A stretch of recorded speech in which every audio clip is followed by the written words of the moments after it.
जय श्री कृष्णा बच्चों। आज हम बात करने वाले हैं फ्रॉग की। और फ्रॉग में जो मोस्ट कॉमन स्पीसीज है हमारे इंडिया में, ठीक है, वो है राना टिग्रीना। ऐसा नहीं है कि जो फ्रॉग है उसकी एक ही स्पीसीज है राना टिग्रीना, फ्रॉग की बहुत सारी स्पीसीज है। बट ये ध्यान रखिए कि हम यहाँ पर जो डिस्कशन कर रहे हैं वो हमारी जो मोस्ट कॉमन स्पीसीज है जो इंडिया में देखने को मिलती है वो है राना टिग्रीना, उस पर चर्चा करेंगे। तो ध्यान रखिए जो राना टिग्रीना है, ठीक है, ये पूछा जा सकता है आपसे पहली चीज कि जो स्पीसीज है वो कहाँ ज्यादा मिलती है। तो ध्यान रखना ये मोस्ट कॉमन स्पीसीज है, most common species in India. तो इंडिया में और भी फ्रॉग की स्पीसीज है, लेकिन जो सबसे ज्यादा मोस्ट कॉमन स्पीसीज है वो कौन सी हमारी राना टिग्रीना है। तो इसी पे हमें चर्चा करना, ठीक है।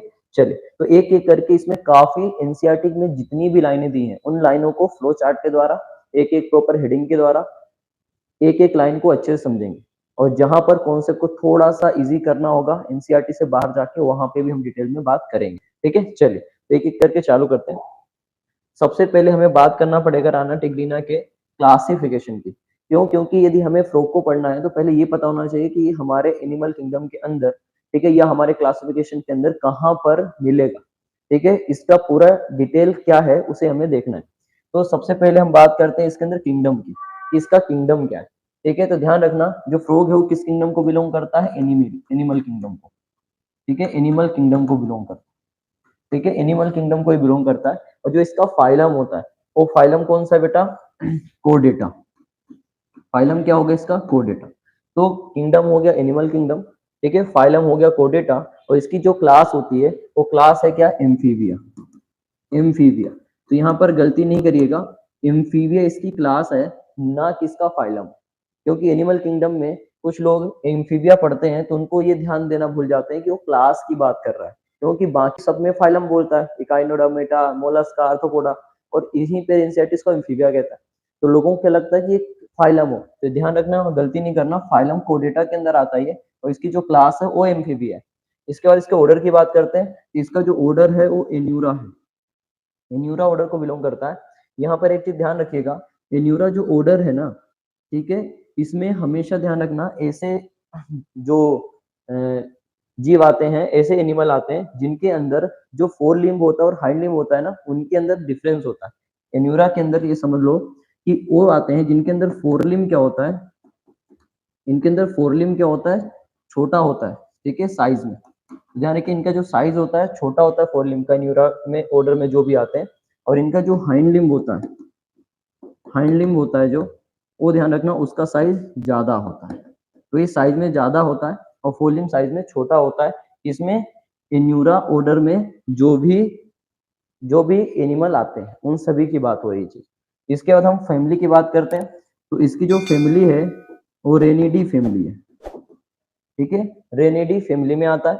जीनस की बात करें तो जीनस तो आपको पता है राना है इसका, और जो स्पीसीज है वो क्या है, टिग्रीना, राना टिग्रीना। तो ये जो राना टिग्रीना है, ठीक है, ये मोस्ट कॉमनली फ्रॉग की स्पीसीज है जो इंडिया में देखने को मिलती है, और इसी पे हम चर्चा करने वाले हैं। तो क्लासिफिकेशन भी ध्यान रखिए, क्योंकि क्वेश्चन बन सकता है कि क्लासिफिकेशन में पूछ सकता है इसका ऑर्डर क्या है। तो ये आपको याद रखना, एन्यूरा है, ठीक है, फैमिली कौन सी है, रेनिडी फैमिली है, ठीक है, इसकी स्पीसीज क्या है, टिग्रीना है, जीनस क्या है, राना है, ठीक है, किंगडम, कोट और फाइलम और क्लास है। तो इनको हमें ध्यान से देखना है, ठीक है। चलिए आगे हम देखते हैं कि इसके अंदर कुछ फीचर्स होंगे, जनरल फीचर क्या क्या है इसके अंदर, उन जनरल फीचर्स की हमें बात करनी है। तो सबसे पहले हम इसके जनरल फीचर को एक पॉइंट टू पॉइंट करेंगे एनसीईआरटी के एक एक लाइन को अच्छे से, ठीक है, और याद करते हुए चलना है यहीं पे। तो जनरल फीचर में हम बात करें तो सबसे पहले हम इसकी बॉडी की बात करते हैं कि इसका शरीर कैसा है। तो इसकी शरीर को देखें तो ध्यान रखना स्मूथ होता है, ठीक है, स्मूथ मतलब चिकना होगा। और साथ में इसकी जो बॉडी होती है वो स्लिपरी बॉडी होती है, स्लिपरी बॉडी होती है, ठीक है। स्लिपरी बॉडी का मतलब होता है कि अभी हमने बोला ना कि इसकी बॉडी कैसी स्मूथ है, चिकनी है। तो उसमें क्या होगा कि जैसे इसको पकड़ने की कोशिश करोगे ना, ये स्लिप हो जाएगा, ठीक है। यानी ऐसा नहीं कि आप इसको इजीली पकड़ पाओगे, पकड़ने के बाद भी ये स्लिप हो जाएगा, क्योंकि इसकी बॉडी चिपचिपी होती है। तो ये ध्यान रखना, स्लिपरी बॉडी का मतलब उसका है कि चिपचिपी की वजह से वो क्या होगा, स्लिप कर जाएगी। और कैसी है, स्मूथ मतलब चिकनी होती है। यदि मैं इसकी स्किन की बात करूं तो इसकी स्किन हमेशा आपको मॉइस्ट मिलेगी, ठीक है, मॉइस्ट मतलब नमी युक्त, ठीक है, नमी युक्त रहेगी, यानी हमेशा गीली रहेगी, ऐसा समझना है, ठीक है, कि हमेशा इसकी जो स्किन रहेगी आपको गीली ही दिखाई देगी, मॉइस्ट दिखाई देगी। आगे चलते हैं। इसके बाद यहाँ पर एनसीईआरटी की एक इंपॉर्टेंट लाइन में हुई, हालांकि आपने इसको पढ़ा है आगे, एनिमल जो हमने पीछे एनिमल किंगडम पढ़ा वहां पे भी पढ़ा है, बट यहाँ ध्यान रखिए फिर से उसको एनसीईआरटी ने हाईलाइट किया और एक क्वेश्चन बनता है कि जो हमारा फ्रॉग है वो कैसा है, तो ध्यान रखिए वो कोल्ड ब्लडेड होता है, ठीक है, कोल्ड ब्लडेड होता है, जिसको हम पोइक्लोथर्मल भी कहते हैं, पोइक्लोथर्मल, ठीक है, कोल्ड ब्लडेड होता है और पोइक्लोथर्मल होता है। तो कोल्ड ब्लडेड या पोइक्लोथर्मल का मतलब ये होता है कि ये फेल है, किसमें, fail fail maintain maintain constant constant body temperature, body temperature. तो ये अपने शरीर के तापमान को या अपने बॉडी के टेम्परेचर को कंटिन्यू कांस्टेंट मेंटेन कर पाए, ऐसा इसके अंदर सुविधा नहीं है, ठीक है, ऐसा ये नहीं कर सकता। तो जो जीव अपने बॉडी टेम्परेचर को मेंटेन नहीं कर पाते और चेंज करते हैं अकॉर्डिंग टू इन्वायरमेंट या कंडीशन, ऐसे ऑर्गेनिज्म को क्या बोला जाता है, कोल्ड ब्लडेड बोला जाता है, और इन्हीं को दूसरे शब्द में हम कह सकते हैं क्या, पोइक्लोथर्मल। तो कोल्ड ब्लडेड या पोइक्लोथर्मल का मतलब होता है कि जो टेम्परेचर को प्रॉपर मेंटेन नहीं कर पाते हैं, ठीक है। चलिए आगे बात करते हैं इसी के अंदर कि यहाँ, अच्छा एक चीज और ध्यान रखिए कि कोई पूछता है आपसे रीजन कि भाई ये फेल है क्यों मेंटेन टेम्परेचर को करने में, उसके पीछे का रीजन है कि यदि कोई टेम्परेचर मेंटेन करना चाहता है उसको चाहिए बहुत ज्यादा एनर्जी, और इनके पास होती है एनर्जी कम, ठीक है, तो ध्यान रखना क्योंकि इनके पास सफिशियंट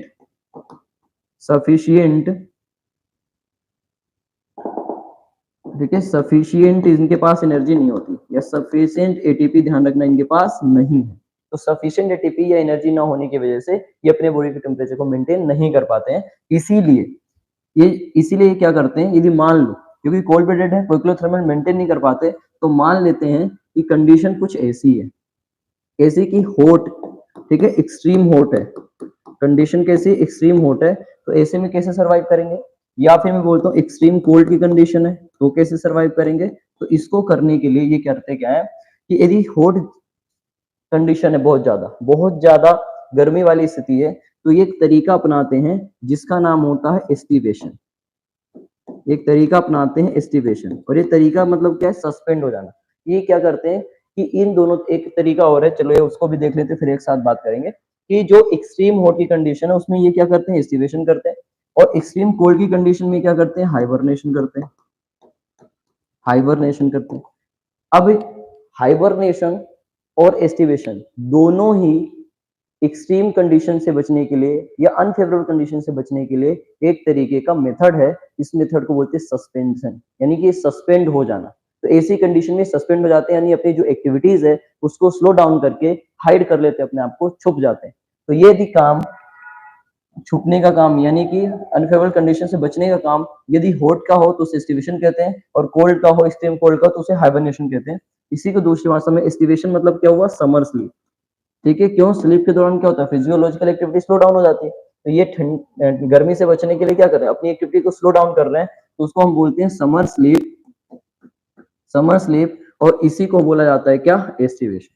और जो एक्सट्रीम कोल्ड की कंडीशन है उसमें भी अपने आप को क्या करेंगे, बचने के लिए हाइबरनेशन में चले जाते हैं, जिसको विंटर स्लीप कहते हैं, विंटर स्लीप, ठीक है, विंटर स्लीप। तो विंटर स्लीप मतलब क्या है, हाइबरनेशन, और समर स्लीप मतलब क्या होता है, एस्टिवेशन। ये दोनों ही तरीके से ये अपने आप को, ठीक है, एक्सट्रीम कंडीशन से बचाता है, ठीक है, और इस तरीके से क्या करता है, अपने आप को नेचर में एडोप्ट करता है, ठीक है। तो ये दोनों जो एडोप्टेशन है, एक तरीके एडोप्टेशन है ये, ठीक है, एडेप्टेशन है ये, एडेप्टेशन है ये किसके लिए, सरवाइव करने के लिए, और इस एडेप्टेशन से उसने क्या किया, ठीक है, लेस एनर्जी खर्चा किया, लेस एनर्जी, ठीक है, का खर्चा हुआ, ठीक है, और वो नेचर में क्या रह गया, एडोप्ट कर पाया या सरवाइव कर पाया।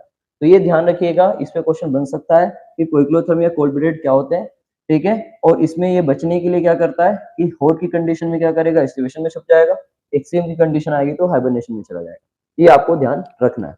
इसके बाद आगे चलते हैं इसी के अंदर, नेक्स्ट टॉपिक, नेक्स्ट पॉइंट जो इसके अंदर आता है कि जो फ्रॉग होता है, ठीक है, जो राना टिग्रिना है फ्रॉग है, ये क्या करता है कि अपने जो इसके प्रेडेटर्स हैं उनसे बचने के लिए क्या करता है, अपने बॉडी का कलर चेंज कर सकता है, ठीक है। और इस कंडीशन को बोलते हैं, जब ये अपने आप को हाइड करेगा, छुपाएगा कलर चेंज करके, उस कंडीशन को बोलते हैं केमोफ्लेज। केमोफ्लेज। तो केमोफ्लेज में क्या करेगा, ये बॉडी का कलर चेंज करेगा, बॉडी कलर चेंज करेगा, ठीक है। चेंज करेगा किसके लिए, अपने आप को हाइड करने के लिए, हाइड टू प्रीडेटर, ठीक है। जो इसको खाने वाले हैं, प्रीडेटर हैं इसके, ठीक है, उनसे बचने के लिए बॉडी का कलर चेंज कर सकता है, इसलिए इसमें जो प्रॉपर्टी है इसको बोलते हैं केमोफ्लेज। और यही नहीं, अपने प्रे से, अपने जो इसके प्रेडेटर्स हैं उनसे बचने के लिए, अपने आप को बचाने के लिए क्या करता है कि नाटक करता है दूसरे जीव का, ठीक है। यानी जो दूसरे ऑर्गेनिज्म होते हैं, एनिमल्स होते हैं, उनकी मिमिक्री करता है। मिमिक्री मतलब होता है जैसे वो बिहेवियर शो करते हैं, ऐसे राना टिग्रीना भी बिहेवियर शो करने लगता है, ताकि उनको ये लगे कि ये फ्रॉग है ही नहीं, ये कोई अदर एनिमल है और ये बच जाए। तो इस कंडीशन को क्या बोलते हैं, मिमिक्री, ठीक है, मिमिक्री। तो ये मिमिक्री भी करता है, ठीक है। और मिमिक्री में क्या करता है, तो यहाँ पे अपन लिख सकते हैं कि मिमिक्री में क्या करता है, तो मिमिक्री में क्या करता है कि ट्राई करता है या कॉपी करता है, यहाँ पे लिखेंगे कि कॉपी करता है, कॉपिंग एक्टिविटी ऑफ अदर एनिमल, ठीक है। तो जो दूसरे जीव होते हैं, ठीक है, अदर एनिमल्स होते हैं, उनकी ये कॉपी करता है, किस चीज में, एक्टिंग में। एक्टिंग यानी उनका बिहेवियर, एक्टिंग करता है उनके बिहेवियर की। तो कॉपिंग एक्टिंग ऑफ अदर एनिमल, जो अदर एनिमल है उनकी कॉपी करता है एक्टिंग की, उसको मिमिक्री कहते हैं। ध्यान रखना, कंफ्यूज रहना। मिमिक्री में ये दूसरे जीव के बिहेवियर या एक्टिंग को कॉपी करता है, जबकि केमोफ्लेज में अपने आप को बचाने के लिए इन्वायरमेंट का जैसा कलर होता है, वो अपने कलर को, बॉडी का कलर चेंज कर लेता है। और ये दोनों कंडीशन से अपने आप को, ये किसी का शिकार बनने से या प्रे बनने से बचाता है, यानी कहीं ना कहीं प्रेडिटर से बचने की एक तरकीब है। ध्यान रखिएगा। आगे चलते हैं। इसके बाद यहाँ पे हम बात करते हैं कि इसके अंदर जो फ्रॉग होता है, यहाँ पर आओगे आप तो यहाँ एक जो फीमेल फ्रॉग होती है और मेल फ्रॉग होती है, उसमें फर्क होता है, ठीक है। जो फीमेल फ्रॉग होती है उसके पास वोकल कॉर्ड तो होता है, ठीक है, लेकिन वोकल सेक नहीं होता, ठीक है। ये ध्यान रखिएगा, वोकल कॉर्ड होता है, वोकल सेक नहीं होता। जबकि जो मेल होता है इसके अंदर वोकल कॉर्ड भी होती है और वोकल सेक भी होता है, ठीक है। इस वजह से आपने देखा होगा कि रेनी सीजन्स में, ठीक है, जैसे कहीं बारिश होती है, बारिश का पानी भर जाता है, वहां पे आप देखोगे कि बहुत सारे मेढक आ जाते हैं, फ्रॉग आ जाते हैं, और वहां पर वो टर टर करते हैं। ये जो टर टराने की आवाज है, ये ध्यान रखना, ये कौन निकाल रहा है, मेल फ्रॉग निकाल रहा है, फीमेल फ्रॉग नहीं निकाल रही है, ध्यान रखिएगा। तो यहाँ पे जो वोकल, ठीक है, जो वोकल कॉर्ड है ये मेल के पास है, इससे साउंड प्रोड्यूस करने करेगा, लेकिन वो साउंड यदि एम्पलीफाई नहीं करेगा तो सुनाई नहीं देगा किसी को। तो ध्यान रखिए कि एम्पलीफाई करने के लिए वोकल सेक होते हैं। साउंड ओरिजिनेट करने का काम तो वोकल कॉर्ड का ही है, तो उसे एम्पलीफाई करके दूसरों तक पहुंचाने का काम किसका है, वोकल सेक का है।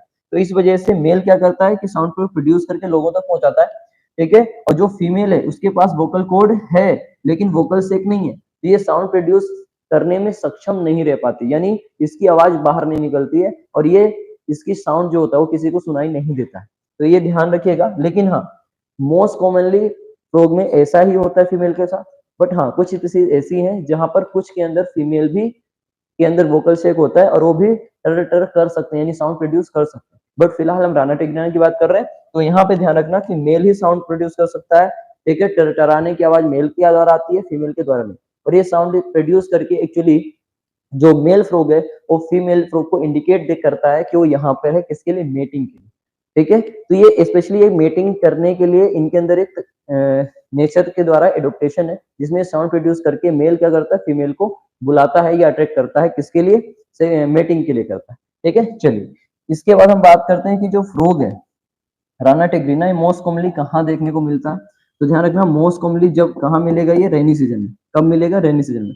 तो most commonly seen in rainy season, ठीक है, बरसात में, ठीक है। आपने देखा होगा कि बरसात में जब भी पानी भर जाता है कहीं, तो वहां पर बहुत सारे मेढक अचानक से आते हैं, ठीक है, और बहुत सारे इरिटेटिंग साउंड भी प्रोड्यूस करते हैं। और जो इरिटेटिंग साउंड है तो एक्चुअली वो मेल जो पार्टनर होता है वो फीमेल पार्टनर को बुलाने के लिए करता है, किसके लिए, मेटिंग के लिए, ताकि वो अपने नंबर ऑफ जो उनके प्रोजनीस हैं, बच्चे, उनको प्रोड्यूस कर सके।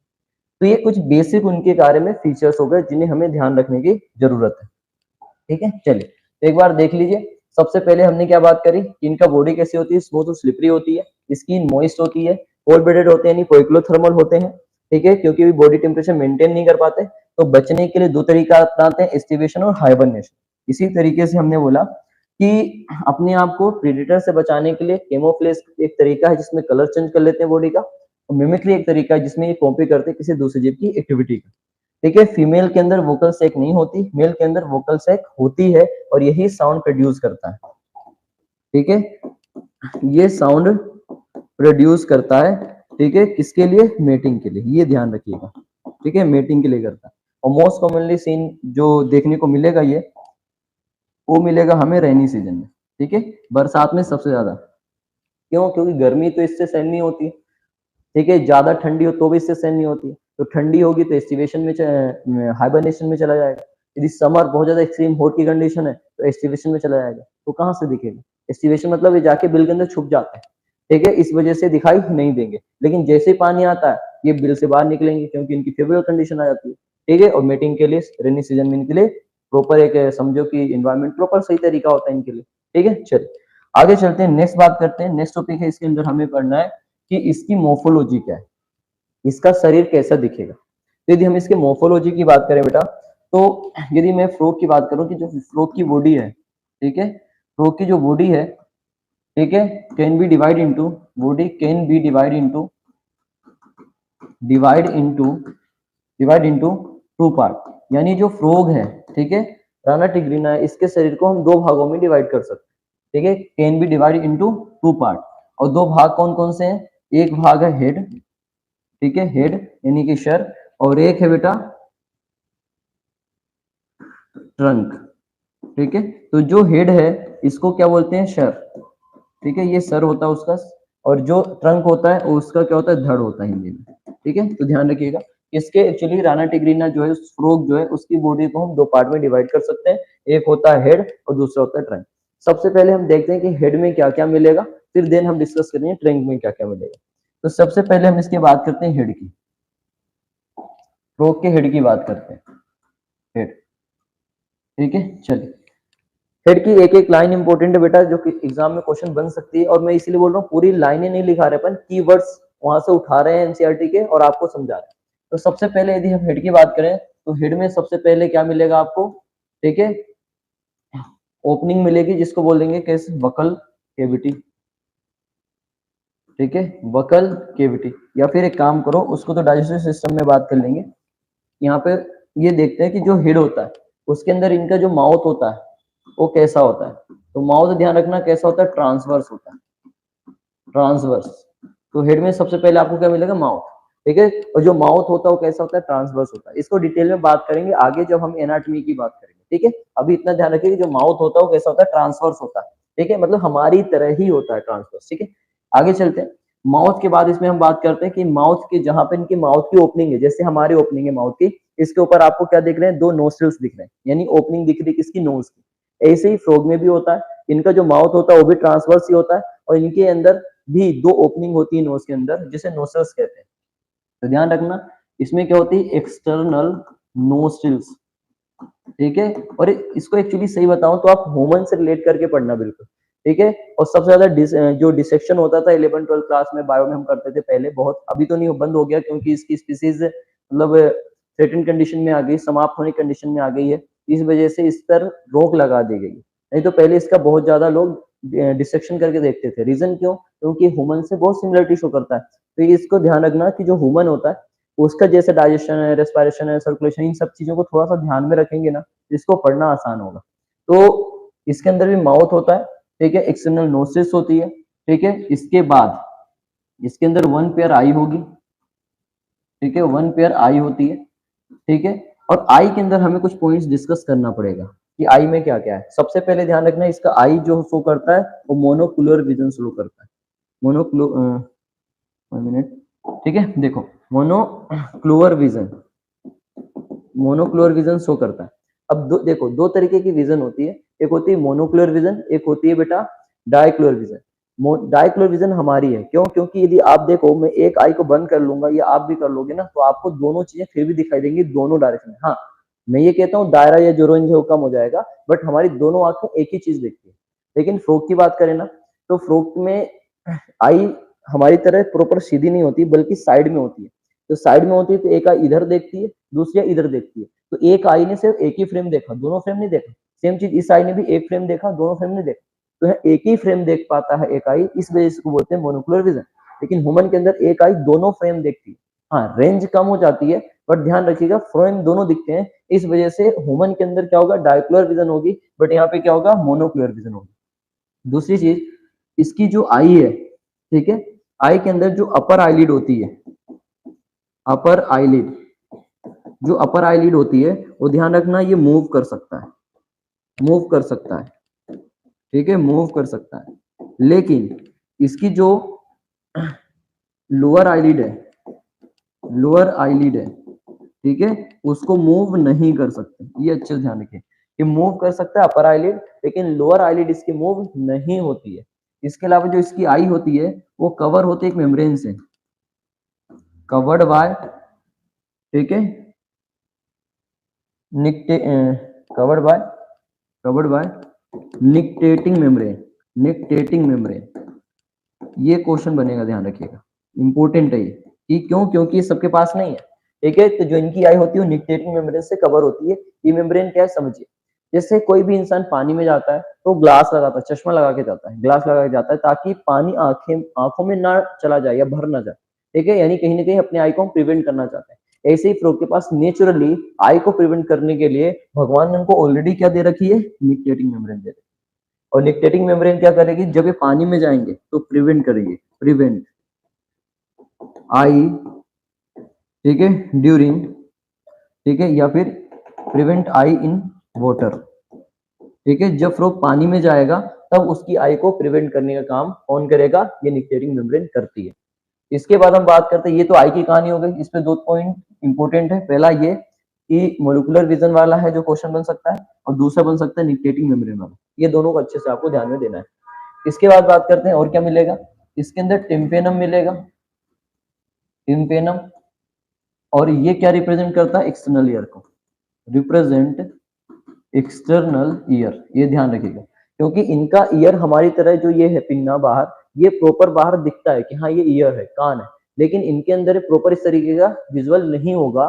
तो इनके जो ईयर का रिप्रेजेंटेशन है, या ईयर को जो डिनोट करेगा, ये जो हमें बताएगा, वो कौन बताएगा, टेम्पेनम। तो टेम्पेनम याद रखना कि ये रिप्रेजेंट करता है एक्सटर्नल ईयर को। ये क्वेश्चन बनेगा कि इसके एक्सटर्नल ईयर का जो रिप्रेजेंटेशन है फ्रॉग की, वो कौन करता है, टेम्पेनम में करती है, ध्यान रखना, ठीक है। चलिए आगे चलते हैं, नेक्स्ट बात करते हैं कि यहीं पर, ठीक है, हेड के अंदर बात करें, यदि यहीं मेल होगा तो अभी मैंने बताया था आपको कि मेल के अंदर क्या होगा, वोकल कॉर्ड भी मिलेगा और वोकल सेक भी मिलेगा। ये दोनों चीज मिलेगी, और ये दोनों चीजों की वजह से साउंड को प्रोड्यूस करता है और फीमेल पार्टनर को बुलाता है किसके लिए, मीटिंग के लिए, ठीक है। लेकिन यदि मैं फीमेल की बात करूं, तो जो फीमेल है, ठीक है, उसके अंदर क्या है, वोकल कोड तो है, लेकिन ये गलती नहीं करना बेटा, वेकल कोड तो होती है लेकिन वोकल सेक नहीं है इसके पास। और वोकल सेक का काम क्या होता है, amplification of sound, amplification of sound, तभी हम साउंड को हियर कर सकते हैं, ठीक है, जो हेल्प कर, ठीक है, तभी हम साउंड को सुन सकते हैं। यदि एम्पलीफिकेशन ना हो तो हम साउंड को नहीं सुन पाएंगे। यही रीजन है कि हम मेल के साउंड को सुन पाते हैं, टरटराने की आवाज जो आती है, और फीमेल में टरटराने की आवाज हम नहीं आती या नहीं सुन पाते, क्योंकि एम्पलीफिकेशन वहां पे साउंड का होता ही नहीं है, ठीक है। चलिए दूसरी चीज यहाँ पे ध्यान रखिए कि हेड में ही एक ग्लैंड भी होती है जिसका नाम है पीनियल ग्लैंड, हमारे अंदर भी है। और पता है डायरनल साइकिल मेंटेन करती है, 24 आवर साइकिल जो हमारे शरीर में होती है वो मेंटेन करती है, बट यहाँ पे पीनियल ग्लैंड पूरा काम नहीं कर पाती, इसलिए इसको बोलते हैं वेस्टिजियल ऑर्गन है। फ्रॉग के लिए क्या है, ये वेस्टिजियल ऑर्गन है, बट एक काम जरूर करता हो, ठीक है, जो आपको ध्यान रखना है। ये नहीं कि वेस्टिजियल ऑर्गन है तो बिल्कुल काम नहीं करता, यदि है तो कुछ काम तो करेगा। तो मेनली वेस्टिजियल ऑर्गन इसलिए कह रहे हैं क्योंकि जो मेन फंक्शन होना चाहिए इसका वो नहीं कर पाता, बट हाँ ये हेल्प करता है मीटिंग में। हेल्प मीटिंग में कैसे हेल्प करता है, ये टाइमिंग बताता है, टाइमिंग बताएगा कौन सा, कि रेनी सीजन आ गया, तो ये ही बताएगा उसको, ठीक है। कहीं ना कहीं उसके अंदर ये जो इंडिकेशन है कि रेनी सीजन में बताएगा कि अब टाइमिंग हो चुकी है किसकी, मीटिंग की। तो पीनियल ग्लैंड का मीटिंग में हेल्प है, ठीक है, क्या करेगा, वो टाइमिंग को बताएगा। तो आपको ये ध्यान रखना है कि ये इतनी कहानी हो गई है किसके बारे में, हेड के बारे में। हमने माउथ देख लिया, इसमें होता है एक्सटर्नल नोस्ट्रिल देख लिए, ठीक है, आई देख लिया, टेम्पेनम देख लिया, पीनियल ग्लैंड भी देख ली, साथ में मेल और फीमेल में क्या फर्क होता है वो भी देख लिया। यहाँ पर एक वर्ड आता है जो मैं आगे फिर से डिस्कस करूंगा, कि जहां पर मेल और फीमेल को हम डिफ्रेंशिएट कर सके कुछ पॉइंट के द्वारा, उसको बोलते हैं, ठीक है, डायमॉर्फिज्म। तो इनके अंदर, फ्रॉग के अंदर भी डायमॉर्फिज्म होता है, जिसमें मेल की मोर्फोलॉजी और फीमेल की मोर्फोलॉजी में कुछ ऐसे फर्क होते हैं जिनसे हम इनको डिफ्रेंशिएट कर सकते हैं। आगे चलते बेटा, यहाँ पर ये खत्म हो गया, ठीक है, यानी इतनी ही बातें एनसीईआरटी ने करी है मोर्फोलॉजी में। अब आगे चलते हैं यहाँ पे। अच्छा हाँ, एक चीज और की, हेड के बाद हमें ट्रंक भी करना था, तो एक्चुअली एक पॉइंट और है, ट्रंक देख लेते हैं, इसके बाद हम आगे चलेंगे एनाटॉमी वाले पोर्शन में, ठीक है। चलिए, तो ये हेड की बात हो गई, ट्रंक की भी बात कर लेते हैं या देख लेते हैं, ठीक है। चलिए, ट्रंक में ध्यान रखिए यहाँ पे कि जो फ्रॉग का ट्रंक वाला पार्ट है, इस ट्रंक वाले पार्ट में, ठीक है, स्पेशली हमें बात करनी है इसके लिम्स की, ठीक है। और यहाँ पर यदि आपको याद हो कि एन्यूरा, जब मैंने बोला था कि एन्यूरा ऑर्डर में जो भी आते हैं उनके अंदर जो फोरलिम्ब होता है वो छोटा होता है, और जो हाइंड होता है वो ज्यादा डेवलप और बड़ा होता है। ये चीज अब यहाँ प्रूफ करने की भी बात आ गई है। तो जो ट्रंक रहता है, इसके अंदर दो लिम्स हमें पढ़ने हैं, एक होता है फोरलिम्ब और एक होता है हाइंड लिम्ब, ठीक है, हाइंड लिम्ब। और एन्यूरा में मैंने आपको बताया था कि जो फोरलिम्ब होता है वो क्या होता है, ये लेस डेवलप होता है, लेस डेवलप्ड होता है, ठीक है, यानी इसका जो साइज आपको मिलेगा वो थोड़ा सा कम मिलेगा। लेकिन जो हाइंड लिम्ब होता है, ये ध्यान रखिए कि ये मोर डेवलप होता है, मोर डेवलप्ड होता है। और यदि ज्यादा डेवलप है, ठीक है, ज्यादा डेवलप है, मोर डेवलप है, तो ध्यान रखिएगा कि इसका जो साइज है वो फोर लिम्ब के से थोड़ा सा ज्यादा दिखाई देगा, ये ज्यादा मिलेगा। अब यहाँ पर ध्यान रखिए कि जो फोरलिम्ब होता है, डायग्राम के द्वारा हम समझाते हैं, इनका जो फोरलिम्ब होता है, ये फोरलिम्ब बनाने की कोशिश है, थोड़ा सा समझिएगा। फोरलिम्ब यहाँ आ गया, ये उसका मान लो फोरलिम्ब है। तो फोरलिम्ब में ये वाला पोर्शन क्या हो गया, ठीक है, अपर आर्म हो गई, अपर आर्म। ये वाला पोर्शन हो गया क्या, लोअर आर्म, लोअर आर्म, ठीक है। तो ये उसकी फोर लिम्ब की अपर आर्म है, ये इसकी लोअर आर्म है। और जहां पर ये जाके फिंगर्स जो इसके निकल रहे हैं, ठीक है, उससे पहले, ठीक है, ये जो एरिया होता है इसको मैग्नस कहते हैं, मैग्नस, ठीक है, ठीक है। तो ये उसका मैग्नस है, ठीक है, ये उसका लोअर आर्म है, ये, ठीक है, अपर आर्म है। तो अपर आर्म, लोअर आर्म, ठीक है, और मेनस है, सॉरी मैग्नस नहीं है, मेनस है, ठीक है। इसको चेंज कर रहे हैं थोड़ा सा, ध्यान रखिए, ये क्या होगा, मेनस, तो मेनस होता है। तो ये तीन चीजें। अब आगे चलें तो यहाँ आप देखोगे कि ये जो होता है फर्स्ट, सेकेंड, थर्ड और फोर्थ, आपको यहाँ कितनी डिजिट दिख रही है, तो ध्यान रखिए आपको 4 डिजिट दिख रही है, ठीक है। यह जो हम फिंगर की बात करें तो यहाँ पर आपको 4 फिंगर्स हैं, ठीक है, यहाँ पे आपको 4 फिंगर्स ही दिख रही हैं। और जो इसमें पहली डिजिट है ये वाली, ठीक है, ये वाली, ये इंपॉर्टेंट है, बहुत ज्यादा इंपॉर्टेंट है, क्वेश्चन आएगा कि जो पहली डिजिट है ना, इसको बोलते हैं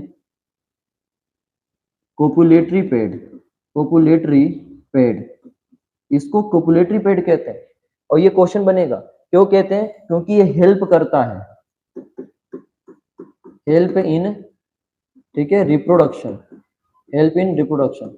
कैसे हेल्प करता है रिप्रोडक्शन में, तो ये कैसे समझेंगे अपन, देखो क्या होता है कि जो फ्रॉग है उसके अंदर जो फोर लिम्ब है, उसके अंदर जो 4 फिंगर्स हैं, ये 4 डिजिट है, उनमें से जो पहली वाली है ना, ये कपलेटरी पैड की तरह इसलिए काम करती है क्योंकि ये जो इसका फीमेल पार्टनर होता है, तो उसको मेटिंग के लिए क्या करता है, समझ लो एक्टिवेट करता है, ठीक है, या उसको समझ लो इसके लिए रेडी करेगा, एक्टिवेट करेगा उसको, ठीक है। तो इस वजह से इसको कोपुलेटरी पैड कहते हैं। तो हेल्प इन, ठीक है, रिप्रोडक्शन। कैसे, ये क्या करता है, एक्टिवेट करता है, एक्टिवेट टू फीमेल पार्टनर, यानी कि फीमेल फ्रॉग, जो फीमेल फ्रॉग होती है उसको ये एक्टिवेट करता है, इसलिए इसको कोपुलेटरी पैड कहते हैं। और यही क्वेश्चन बनेगा, ध्यान रखिएगा, ठीक है। चलिए आगे चलते हैं बेटा, ये तो हो गई किसकी बात, फोर लिम्ब की बात हो गई। आगे चलते हैं हाइंड लिम्ब की, हाइंड लिम्ब की बात करेंगे। अच्छा, एक चीज यहाँ पे और बोल देता हूँ कि जो कोपुलेटरी पैड होता है, ठीक है, जो हेल्प इन रिप्रोडक्शन बोल रहे हैं कि ये क्या करेगा, एक्टिवेट करेगा फीमेल फ्रॉग को। इसका मतलब ये है कि जो कोपुलेटरी पैड है, जिसको जो फर्स्ट डिजिट है जिसमें कोपुलेटरी पैड कह रहे हैं, ये इसको सिर्फ मेल के केस में कहना बेटा, फीमेल में नहीं होता है। मैंने बोला ना ये फीमेल को क्या करेगा, एक्टिवेट करेगा, तो मेल में होगा ना। ठीक है, ध्यान रखना, फीमेल के पास नहीं होते हैं कोपुलेटरी पैड। वापस से एक पॉइंट आ गया जो डायमोर्फिज्म को शो करता है, सेक्सुअल डायमोर्फिज्म, यानी मेल फीमेल को अलग करता है। पहला क्या था, वोकल सैक, जिसमें साउंड प्रोड्यूस करने की क्षमता, एम्पलीफाई करने की क्षमता होती है। नेक्स्ट क्या आ गया, कोपुलेटरी पैड। कोपुलेटरी पैड क्या करता है कि ये फीमेल पार्टनर को एक्टिवेट करेगा मेटिंग के लिए।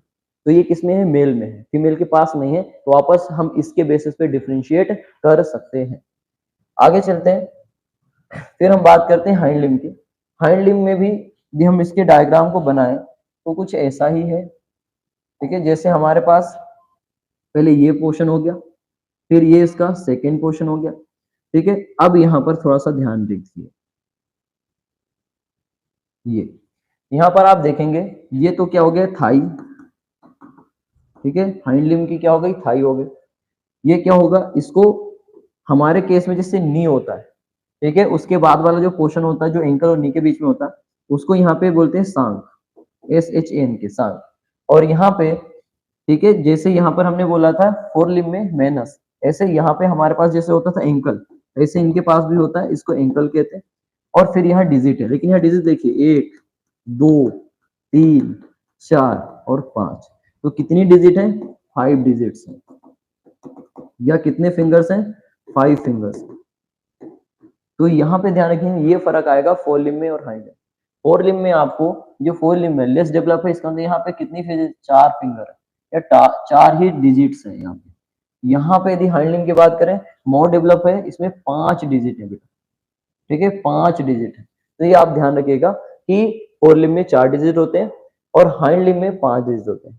ठीक है, अब हाइंड लिम्ब में एक चीज और ध्यान रखिएगा यहाँ पे बेटा, कि जो हाइंड लिम्ब होता है, ठीक है, इसको थोड़ा सा अलग कलर से अपन बना रहे हैं, ध्यान रखिए। ये जो हाइंड लिम्ब होता है ना, इसके डिजिट्स जो होते हैं, उन डिजिट्स पे ना एक मेम्ब्रेन होती है। डिजिट्स में, डिजिट्स के बीच में एक मेम्ब्रेन होती है। ठीक है, स्किन जैसी एक मेम्ब्रेन होती है। ठीक है, इस जो मेम्ब्रेन को, ये जो मेम्ब्रेन होता है, ठीक है, इस मेम्ब्रेन को बोलते हैं वेब्ड मेम्ब्रेन, वेब्ड मेम्ब्रेन। और वेब्ड मेम्ब्रेन का काम क्या है, ये भी इंपॉर्टेंट है, जो आपको पूछा जा सकता है। जो वेब्ड मेम्ब्रेन होता है, इसका फंक्शन है help in swimming, help in swimming. जब, देखिए कैसे करेगा, जैसे ये फिंगर्स है बेटा, ठीक है, थोड़ा ध्यान रखिए, ये फिंगर्स, ठीक है। अब यहाँ पे देखो, फोर लिम्ब में क्या है कि वेब्ड नहीं है, फोर लिम्ब ऐसा है। लेकिन जो हमारा हाइंड लिम्ब है, उसके अंदर जब आप देखोगे, जो डिजिट्स है, फिंगर्स है, उनमें बीच बीच में यहाँ मेम्ब्रेन है। यदि मेम्ब्रेन नहीं होगी तो देखो, स्विंग करने के लिए पानी को पीछे फेंकेगा, तो पानी पीछे जाएगा नहीं, क्योंकि यहाँ से कट जाएगा पानी। तो ये क्या करेगा, यहाँ साइड्स में मेम्ब्रेन के ऑलरेडी कुछ उभार है, या इसको कवरिंग है समझ लो, इसको ऐसे बांध के रखते हैं थोड़ा सा, ताकि क्या होगा कि जो पानी को ये पीछे फेंकेगा स्विमिंग के लिए, वो जाएगा। ठीक है, फोर्स जनरेट होगा और ये आगे बढ़ेगा। तो इस तरीके से स्विमिंग में मदद करता है। तो ये ध्यान रखिए, वेब्ड मेम्ब्रेन जो इसके पास है, वो हेल्प करती है किसमें, स्विमिंग। तो ये बात खत्म हो गई किसकी, इसकी मोर्फोलॉजी की। एक चीज और यहाँ पे बताना भूल गया मैं, ध्यान देना, कि जो हमने पढ़ा था इसके अंदर एक्सटर्नल फीचर में या जनरल फीचर में, देखो यहाँ पे हमने एक चीज बची थी, जनरल फीचर। ठीक है, ऐसे इंपॉर्टेंट इतना नहीं है, लेकिन हाँ एनसीईआरटी की लाइन है तो आपको ध्यान रखना है कि जो जनरल फीचर है, उसमें इसका जो बॉडी कलर है बेटा, ठीक है, बॉडी कलर पूछ सकता है। बॉडी कलर है तो ध्यान रखिए, जो विंट्रल साइड है, ठीक है, विंटर मतलब कि जो ऊपरी भाग है, जैसे फॉर एग्जांपल ह्यूमन की बात करें तो ये उसका क्या है, ये विंट्रल है, ये डोर्सल। ठीक है, तो इसका जो डोर्सल साइड है, ठीक है, डोर्सल साइड है, डोर्सल साइड है, ध्यान रखना, वो ओलिव ग्रीन कलर का होता है, ओलिव ग्रीन कलर का होता है। और साथ में, ठीक है, डार्क पैचेस मिलते हैं, डार्क पैचेस भी मिलते हैं। लेकिन जो इसका वेंट्रल साइड है, वेंट्रल साइड मतलब जिधर हार्ट होता है हमारा, इसका भी हार्ट वेंट्रल साइड होता है। तो जो इसका वेंट्रल साइड यानी ये साइड है, उस पर ध्यान रखना, ये व्हाइट पेल येलो कलर का होगा, pale yellow colour, pale yellow colour का होगा। तो ये आपको बॉडी कलर भी थोड़ा सा ध्यान रखना है। ठीक है, चलिए, तो अभी हमने क्या क्या देख लिया, इसका हमने इसका क्लासिफिकेशन देख लिया। हमने इसकी जनरल फीचर्स देख ली, हमने इसकी मोर्फोलॉजी भी देख ली। अब हम इसके बात करते हैं एनाटॉमी। और एनाटॉमी में एक्चुअली हम बात करने वाले हैं इसके पूरे सिस्टम्स की। तो सबसे पहले हम बात करते हैं डाइजेस्टिव सिस्टम। ठीक है, चल, ठीक है, चल।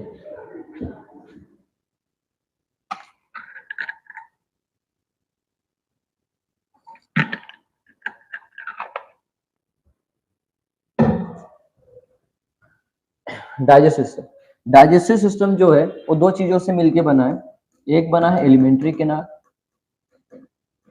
एलिमेंट्री कैनाल, और एक बना है बेटा डाइजेस्टिव ग्लैंड, डाइजेस्टिव ग्लैंड। तो ठीक है, अभी तो हमारा डाइजेस्टिव सिस्टम हटा दिया है ह्यूमन का, ह्यूमन फिजियोलॉजी में से। बट जैसे ह्यूमन फिजियोलॉजी बेसिक यदि आपने पढ़ा हो कि ह्यूमन फिजियोलॉजी में भी जो डाइजेस्टिव सिस्टम होता है उसमें हमने बोला कि ह्यूमन का डाइजेस्टिव सिस्टम कैसे बनता है, दो चीजों से बनता है, एलिमेंट्री कैनाल से बनता है और डाइजेस्टिव ग्लैंड से बनता है। ऐसे ही जो फ्रॉग है उसका डाइजेस्टिव सिस्टम भी दो चीजों से मिलता है, एलिमेंट्री कैनाल से और डाइजेस्टिव ग्लैंड से मिलता है। जैसे अब एक एक करके चलते हैं, यहाँ पे फ्लो चार्ट बनाएंगे, उसी में सारे पॉइंट्स कवर करेंगे। सबसे पहले इसमें हम बात करते हैं इसके माउथ की। भाई डाइजेस्टिव सिस्टम में सबसे पहले कौन आएगा, माउथ। तो माउथ में आपको क्या मिलेगा, ठीक है, माउथ में, ठीक है, माउथ में क्या मिलेगा, टंग, ठीक है, जीभ, ध्यान रखिए। तो ये जो फ्रॉग की टंग होती है ना, वो ध्यान रखना बाइलोब्ड होती है, बाइलोब्ड होती है। बाइलोब्ड क्यों होती है, ताकि ये इजिली क्या कर सके, कैच कर सके, किसको, कैच कर सके प्रे को, ठीक है, कैच प्रे, ठीक है। तो प्रे को कैच करने के लिए इसके पास बाइलोब्ड टंग होती है, ठीक है, माउथ के अंदर। दूसरी चीज, टीथ भी यहीं पे रिप्रेजेंट होंगे, ठीक है, टीथ भी यहीं पे होगा, ठीक है, सलाइवरी ग्लैंड भी होगा, ठीक है, सलाइवरी ग्लैंड भी होगा, ठीक है। तो टंग हो गया, टीथ हो गया, सलाइवरी ग्लैंड हो गया, ये पूरा पोर्शन कहाँ मिलेगा इसको, माउथ में देखने को मिलेगा। और माउथ ही वो जरिया है, ठीक है, जहां पर टंग है और बाइलोब टंग है, और ये प्रे को क्या करेगा, वहां से कैच करेगा। इसके बाद माउथ के बाद ये जो जिस प्रे है या जो इसका खाना है, उस खाने को कहाँ भेजेगा, फेरिंग्स में। कहाँ भेजेगा, फेरिंग्स में, ठीक है। फेरिंग्स में कुछ नहीं, एक पाइप है, ठीक है। हमारे यहाँ भी इसको ज्यादा डिटेल में नहीं पढ़ते, वैसे यहाँ पे भी कि माउथ का जो फेरिंग्स आता है, एक पाइप है, वहां खाना जाएगा। और फेरिंग्स के बाद कहाँ जाएगा, ईसोफेगस में, ईसोफेगस में, ठीक है। ईसोफेगस भी एक क्या है, पाइप है, यहाँ खाना गया। अब ईसोफेगस के बाद इंपॉर्टेंट लाइन आपको और ध्यान रखनी कि जो ईसोफेगस है, ईसोफेगस से खाना कहाँ जाएगा, इंटेस्टाइन में, ठीक है, कहाँ जाएगा, इंटेस्टाइन में। और कौन से, यहाँ पे ध्यान रखना, स्मॉल इंटेस्टाइन नहीं, थोड़ा सा गलत, इंटेस्टाइन तो बाद में आता ना, ठीक है। ईसोफेगस हो गया, ईसोफेगस के बाद खाना जाएगा कहाँ, स्टमक में। तो ईसोफेगस के बाद खाना जाएगा स्टमक में, ठीक है। और स्टमक में खाना जो गया है उसका होने वाला यहाँ पर पार्शियल डाइजेशन, पार्शियल डाइजेशन, ध्यान रखें, कंप्लीट डाइजेशन नहीं होगा, पार्शियल डाइजेशन इस जो होता है खाने का, फूड का, वो कहाँ पे होता है, स्टमक में। कैसे होता है, तो स्टमक के पास, ठीक है, जो स्टमक होता है, ठीक है, स्टमक की जो वॉल होती है उस पे होती हैं क्या, ग्लैंड्स, क्या होती हैं, ग्लैंड्स। तो उसकी वॉल पे क्या प्रेजेंट होती हैं, ग्लैंड्स। तो ये जो ग्लैंड्स हैं ये सिक्रीट कर देंगे गैस्ट्रिक जूस, क्या बनाएंगे ये, गैस्ट्रिक जूस। और गैस्ट्रिक जूस में क्या मिलेगा आपको, HCl मिलेगा, ठीक है, HCl, हाइड्रोक्लोरिक एसिड, ठीक है, जो, ठीक है, और साथ में क्या मिलेगा, एंजाइम, ठीक है। तो जो हमारा स्टमक है, ठीक है, इसका फ्रॉग का, फ्रॉग का जो स्टमक है उसकी दीवार पे बनेगी, आपको ध्यान रखना, गैस्ट्रिक ग्लैंड होगी जो बनाएगी गैस्ट्रिक जूस, और जूस में होगा HCl और एंजाइम, और यही एंजाइम की मदद से जो पार्शियली डाइजेशन होने वाला है खाने का, वो स्टमक में होने वाला है।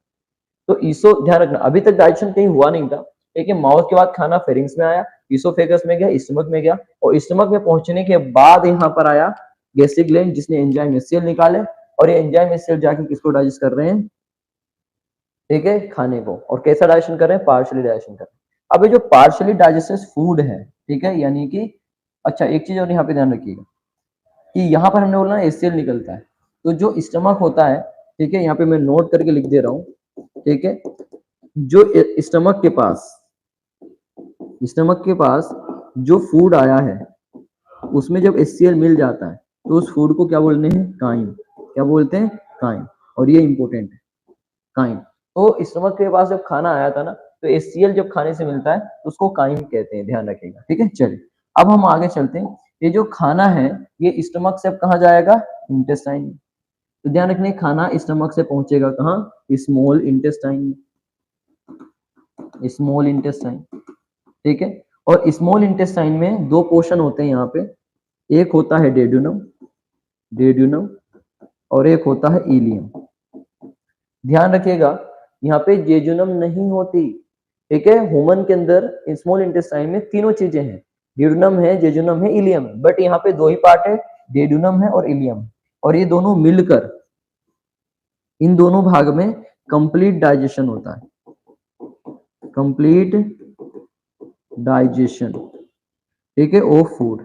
तो खाना का जो भी आया था पार्शियली डाइजेस्ट हुआ था कहां पर, स्टमक में, और कंप्लीट डाइजेशन कहाँ होता है, स्मॉल इंटेस्टाइन में। किसमें, किस ऑर्गन में, ड्यूडेनम और जेजुनम। बट यदि यहाँ पे कंप्लीट डाइजेशन करना है तो उसके लिए चाहिए कुछ एंजाइम, और एंजाइम कहाँ से आएंगे, तो ध्यान रखेंगे लीवर, लीवर बनाएगा क्या, बाइल जूस, बाइल जूस, और पेंक्रियाज बनाता है बेटा पेंक्रियाटिक जूस, पेंक्रियाटिक जूस। ये दोनों जो बाइल जूस है और पेंक्रियाटिक जूस है, ये दोनों चीजें, ठीक है, कहाँ पहुंचती हैं, स्मॉल इंटेस्टाइन में पहुंचती है। क्यों, और इसके अंदर होता है एंजाइम, और ये जाकर स्मॉल इंटेस्टाइन के अंदर जो ड्यूडेनम है और इलियम है वहां पर जाकर ये कंप्लीट डाइजेशन कराता है, किसका, फूड का। तो पहला काम यहाँ पे था कि फूड का कंप्लीट डाइजेशन होगा। दूसरी चीज, स्मॉल इंटेस्टाइन में ही क्या होते हैं, माइक्रोविलाई होते हैं, माइक्रोविलाई होते हैं। तो ये माइक्रोविलाई क्या करते हैं, फूड का एब्जॉर्प्शन करेंगे। माइक्रोविलाई क्या करते हैं, सरफेस एरिया बढ़ाते हैं, किसके लिए, एब्जॉर्प्शन के लिए। तो ध्यान रखना कि यहीं पर क्या होगा, मैक्सिमम, मैक्सिमम एब्जॉर्प्शन भी हो जाएगा, मैक्सिमम एब्जॉर्प्शन, ठीक है, मैक्सिमम एब्जॉर्प्शन हो जाएगा। तो माइक्रोविलाई में मैक्सिमम एब्जॉर्प्शन होगा और साथ में यहीं पे फूड का कंप्लीट डाइजेशन होगा। ये सब होने के बाद यदि हम आगे चले कि स्मॉल इंटेस्टाइन में हमने देख लिया, ध्यान रखना यहाँ पे लार्ज इंटेस्टाइन नहीं होती है। तो अब जो फूड है, डाइजेस्टिव फूड है, ठीक है, उसका एब्जॉर्प्शन हो चुका है, और जो अनडाइजेस्टेड रह गया या वेस्ट रह गया, अब वो आगे निकलेगा, लेकिन स्मॉल इंटेस्टाइन में से निकलकर लार्ज इंटेस्टाइन में तो जाएगा नहीं, है ही नहीं, तो कहाँ जाएगा, रेक्टम में। तो ध्यान रखिएगा कि इसके बाद, स्मॉल इंटेस्टाइन के बाद जो अनडाइजेस्टेड फूड है या फिर जो वेस्ट है वो कहाँ जाएगा, रेक्टम में, ठीक है, कहाँ जाता है, रेक्टम में।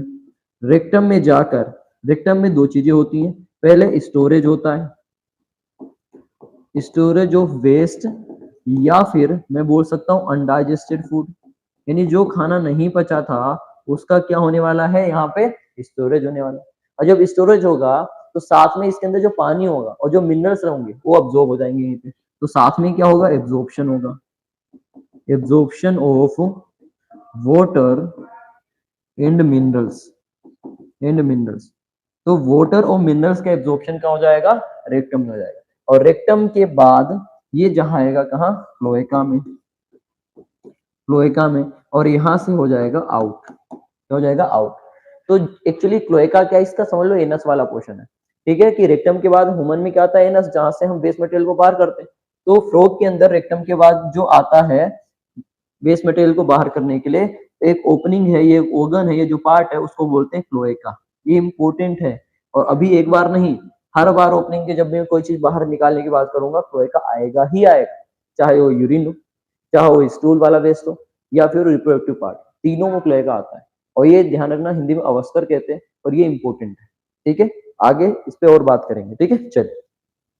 तो ये डाइजेस्टिव सिस्टम में हमने देखा एलिमेंट्री कैनाल, ठीक है, एलिमेंट्री कैनाल देख लिया कि जिसके अंदर हमने देखा कि काम कहाँ से चालू हुआ, माउथ से, ठीक है, माउथ के बाद फेरिंग्स, इसोफेगस, स्टमक, वहां पार्शियली डाइजेशन हुआ गैस्ट्रिक जूस की वजह से, ठीक है। इसके बाद आते हैं स्मॉल इंटेस्टाइन में, वहां कंप्लीट डाइजेशन हुआ, लेकिन साथ में मैक्सिमम एब्जॉर्प्शन भी हुआ, इसकी वजह से, माइक्रोविलाई की वजह से, और डाइजेशन हुआ था एंजाइम की वजह से, जो कहाँ थे, पेंक्रियाटिक जूस और बाइल जूस में थे, जो कि बाइल जूस जो लिवर बनाता है और पेंक्रियाटिक जूस जो है वो हमारा पेंक्रियाज बनाता है। अब हमने बात करी यहाँ पे, ये तो एलिमेंट्री कैनाल की थी, डाइजेशन की बात थी।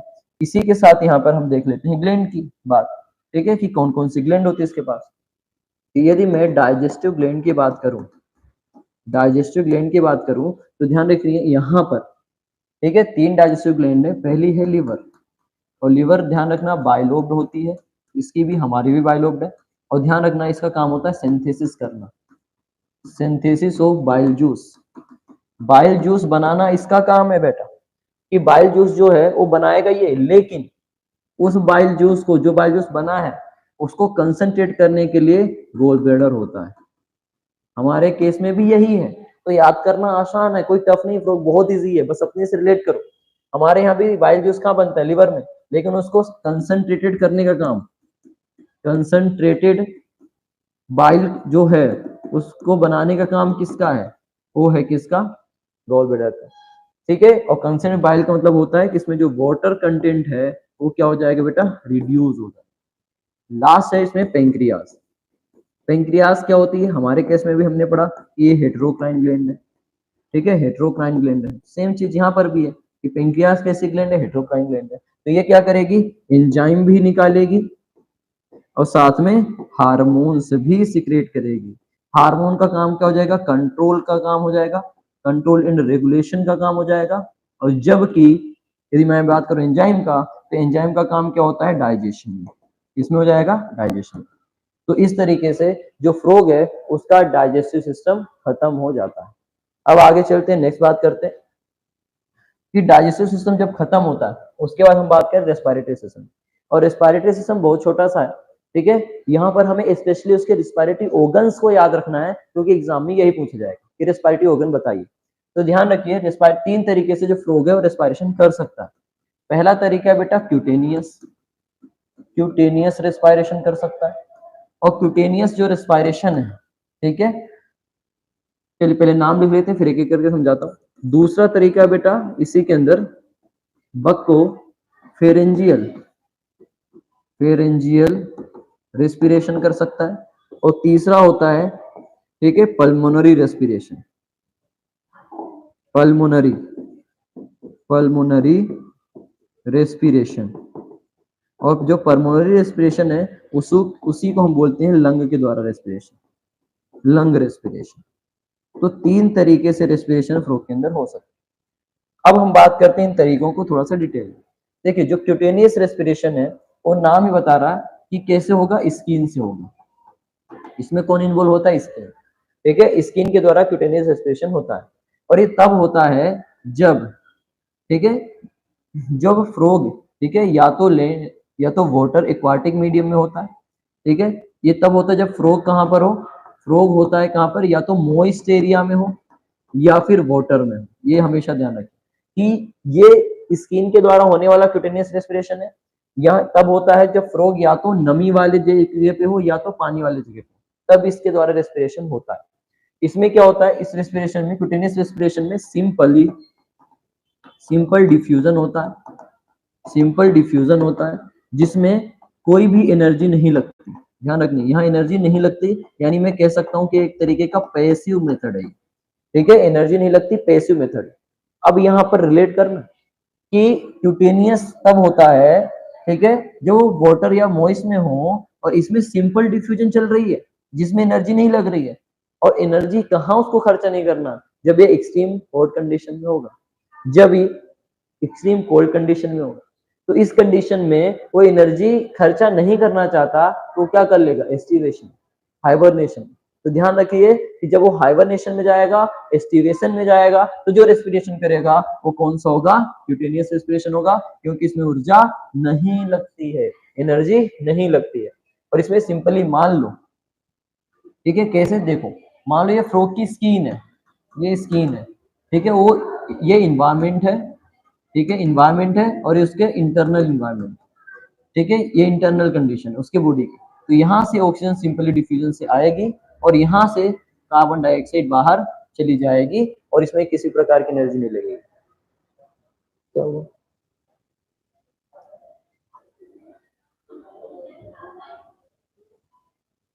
ठीक है, चलिए नेक्स्ट बात करते बेटा वकोफरेंजियल के। तो वकोफरेंजियल या वकोफरेंजियल में एक्चुअली होता क्या है कि माउथ वाली ब्रीदिंग, जैसे हम माउथ से ब्रीदिंग करते हैं, ठीक है, एक नोज से करते हैं। यहाँ पे क्या होता है, इसकी नोसिस जाके किससे कनेक्ट होती है, बकल कैविटी से। तो ये बकल कैविटी या नोज, ठीक है, तो वेकोफरेंजियल यानी माउथ के द्वारा जो इसका बकल कैविटी है वहां से, और साथ में कौन, फिर इसके पास फेरिंग्स, ये दोनों इन्वॉल्व होते हैं रेस्पिरेशन में, उसको वकल फेरेंजियल रेस्पिरेशन कहते हैं। और ये तब करते हैं जब लैंड पर यानी जमीन पे होगा। क्यों? क्योंकि वाटर में होगा, जिससे करेगा तो पानी भर जाएगा ना अंदर। तो ध्यान रखिएगा कि तब करेगा जब वो जमीन पे होगा, लैंड पे होगा। सेम चीज पल्मोनरी रेस्पिरेशन भी कब करता है? जब वो जमीन पे रहता है या लैंड पे रहता है। और इन दोनों में ध्यान रखना एनर्जी लगती है, इसमें एनर्जी लगती है। एनर्जी क्यों लगती है? क्यों? क्योंकि उसको फोर्सफुली क्या करना पड़ेगा, ठीक है, कि लंग्स के अंदर मसल्स हैं, ठीक है, फेरिंग्स और वकल कैविटी में मसल्स हैं, इन मसल को डायलेट करना पड़ेगा, उसके लिए एनर्जी चाहिए। और यही रीजन है कि ये जब जमीन पे रहेगा, एक्टिव रहेगा, तब ये रेस्पिरेशन करेगा। यदि वो विंटर सीजन है, बहुत एक्सट्रीम कंडीशन है, हाइबरनेशन में चला गया, एस्टिवेशन में चला गया, तब वो इस तरीके से रेस्पिरेशन नहीं करेगा। ठीक है, चलिए, ये हो गया खत्म रेस्पिरेशन। ठीक है, नेक्स्ट बात करते हैं सर्कुलेटरी सिस्टम की। तो ध्यान रखिए इसका जो सर्कुलेटरी सिस्टम है फ्रॉग का, ठीक है, वो क्लोज टाइप का सर्कुलेशन होता है। इसमें कैसा होता है? क्लोज। क्यों? कोडेटा है ना, और जितने भी कोडेट्स हैं उनमें सर्कुलेशन कैसा होता है? क्लोज होता है। तो ध्यान रखनी यहाँ पे भी क्लोज टाइप का सर्कुलेशन है। और इसका जो सर्कुलेटरी सिस्टम है, क्लोज टाइप का सर्कुलेशन, और इसका जो सर्कुलेटरी सिस्टम है, सर्कुलेटरी सिस्टम है, उसके अंदर ध्यान रखना, ठीक है, ब्लड, ठीक है, ब्लड है, ठीक है, हार्ट है, और साथ में ध्यान रखना ब्लड वेसल्स भी हैं।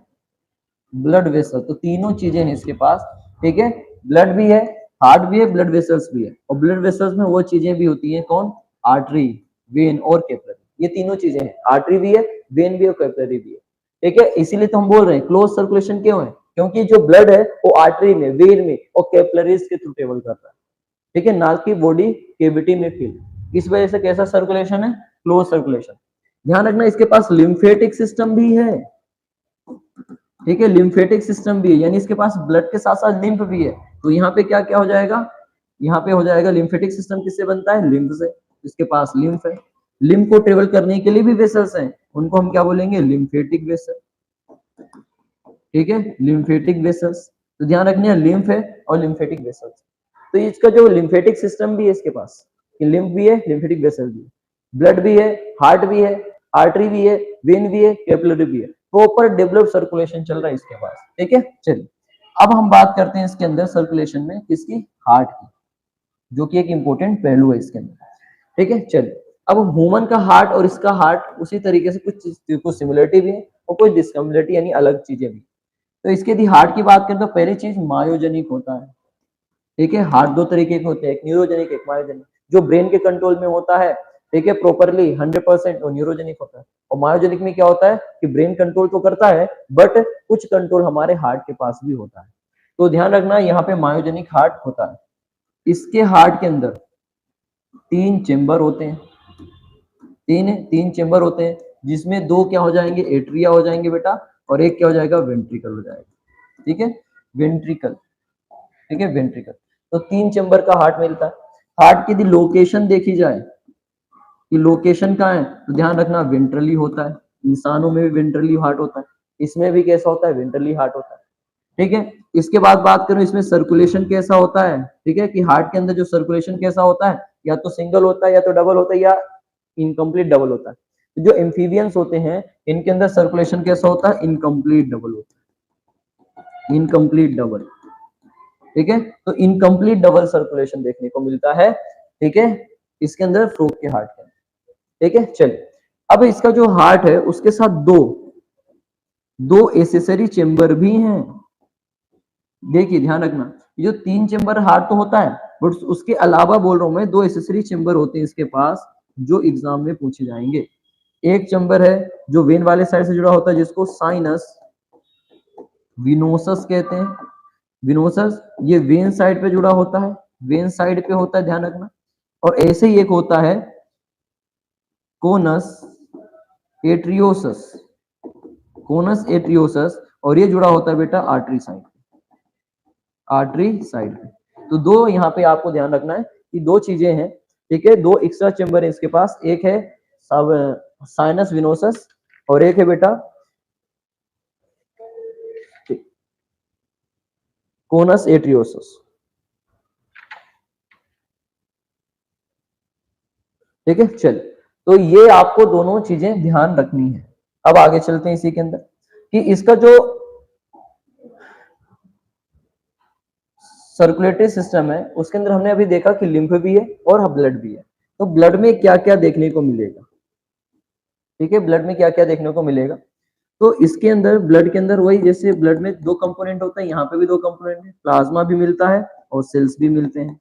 जो सेल मिलते हैं यहाँ पर भी तीनों सेल मिलते हैं बेटा, आरबीसी भी मिलता है, डब्ल्यूबीसी भी मिलता है, ठीक है, आरबीसी भी है, डब्ल्यूबीसी भी है, और साथ में यहाँ प्लेटलेट्स भी हैं, ठीक है, आरबीसी डब्ल्यूबीसी प्लेटलेट्स। और आरबीसी इसका, ठीक है, हीमोग्लोबिन होता है इसमें, ठीक है, हीमोग्लोबिन है।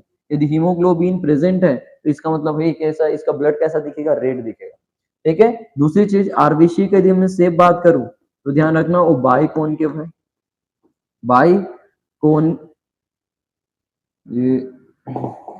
बाई कॉनकेव, बाई कॉनकेव या ओवल शेप मिलेगा। और इसका जो इसमें आप देखोगे आरबीसी के अंदर तो न्यूक्लियस भी है, तो न्यूक्लिएटेड न्यूक्लिएटेड आरबीसी होती है, न्यूक्लिएटेड आरबीसी होती है। तो न्यूक्लिएटेड आरबीसी है, ओवल शेप या बाइकॉनकेव शेप है, और साथ में ध्यान रखनी है हीमोग्लोबिन प्रेजेंट होता है जिसकी वजह से इसका ब्लड रेड दिखाई दे। तो ये हो गया इसका सर्कुलेटरी सिस्टम। और सर्कुलेटरी सिस्टम के आगे हम बात करते हैं, अब नेक्स्ट बात करते हैं सर्कुलेटरी सिस्टम के बाद इसका एक्सक्रीटरी सिस्टम की, ठीक है। चलिए, चाहे तो उससे पहले मैं आपको एक चीज और बता देना चाहूंगा इसी में कि मतलब एक जुड़े कैसे होते हैं, ठीक है, पूरा सर्कुलेटरी सिस्टम इसका देख लो थोड़ा सा।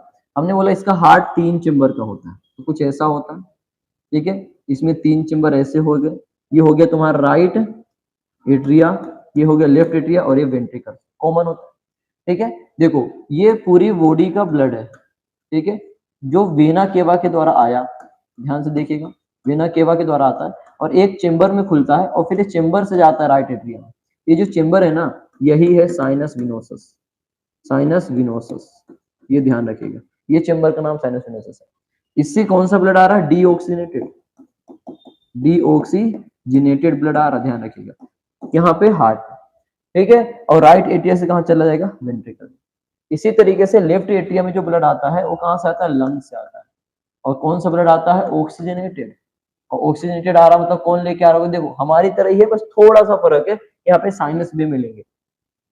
तो ये कहां से आएगा, पल्मोनरी, पल्मोनरी वेन से, पल्मोनरी वेन। तो पल्मोनरी वेन से ऑक्सीजनेटेड ब्लड आता है राइट लेफ्ट एट्रिया में, और फिर ये कहां चला जाता है, वेन और वेंट्रिकल में। तो अल्टीमेटली आप देखोगे कि यहाँ पे मिक्सिंग ऑफ ब्लड हो रही है, मिक्सिंग ऑफ ब्लड है, और मिक्सिंग ऑफ ब्लड की वजह से ही प्योर इम्प्योर ब्लड मिल गए, इसकी वजह से ही ध्यान रखना इसमें एनर्जी प्रोडक्शन ज्यादा नहीं होता, एनर्जी कम रहती है, इसी वजह से ये पोइक्लोथर्मल।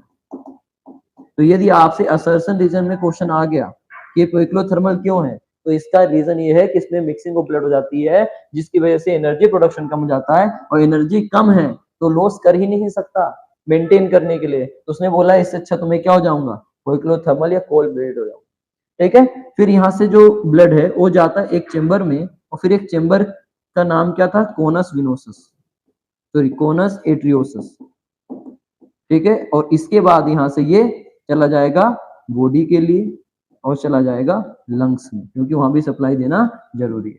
तो ये उसका पूरा एक सर्कुलेशन का तरीका होगा, तो जो आपको दिमाग में ध्यान रखना है। अब आगे चलते हैं, नेक्स्ट टॉपिक पे आते हैं, इसका एक्सक्रीटरी सिस्टम। एक्सक्रीटरी सिस्टम की यदि हम बात करें तो ये हो गई किडनी, ये हो गई किडनी, ठीक है, ध्यान रखिएगा, किडनी हो गई। और एक किडनी कितनी है, ध्यान रखना, 1 पेयर, कितनी है, 1 पेयर है।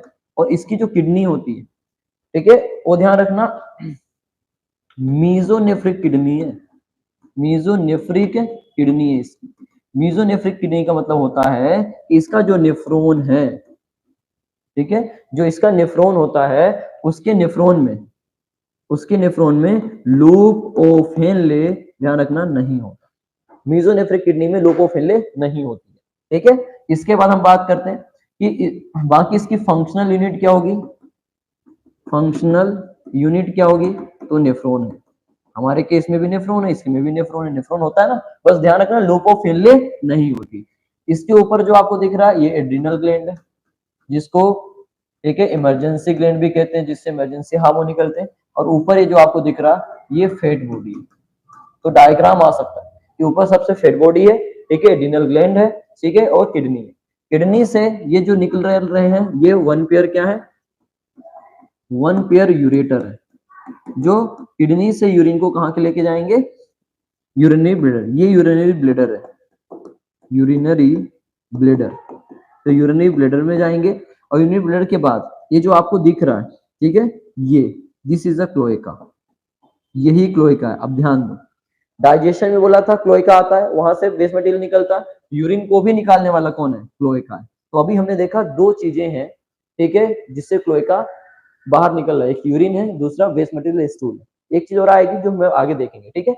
एक चीज और यहाँ पे ध्यान रखिए कि जो 1 पेयर यूरेटर है, जो यूरेटर है, ये इसको मेल के केस में, मेल के केस में यहाँ से यूरिन तो निकल ही रहा है, लेकिन साथ में यहाँ से इसका जो स्पर्म यानी जो जेनाइटल ट्रैक का भी ये काम करता है, तो इसी के लिए मेल के लिए ये बन जाता है यूरिनो जेनाइटल डक्ट, यानी एक ऐसी डक्ट है जिससे यूरिन भी जाएगा, स्पर्म भी जाएगा, दोनों काम होंगे।